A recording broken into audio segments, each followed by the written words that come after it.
ஒரு அசாதாரண திறமை கொண்ட சிறுவன் சிக்னல் விளக்கை மார்க்கரால் சிவப்பு நிறமாக மாற்றி ரயிலை நிறுத்தி டிக்கெட் இல்லாமல் அதில் ஏறி பயணிக்கிறான்.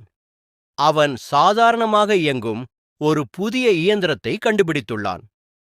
அவனது தந்தை அவனது திறமையை நம்பாததால் விஞ்ஞானியாக தன்னை நிரூபித்து விருது வாங்குவதற்காக வீட்டை விட்டு தனியாக புறப்பட்டு வருகிறான். கடந்த காலத்தில் பெற்றோர்கள் கொடுத்த துப்பாக்கி எதிர்பாராத விதமாக வெடித்து அவனது தம்பி இறந்து போனதால் அந்தச் சிறுவன் கடுமையான குற்ற உணர்ச்சியிலும் பெற்றோரிடம் பேச பயந்துமே வாழ்ந்து வருகிறான். இறுதியாக அவன் அறிவியல் விருது வாங்கும் மேடையில் தன் தம்பியின் மரணத்திற்காக அழுது மன்னிப்பு கேட்கிறான்.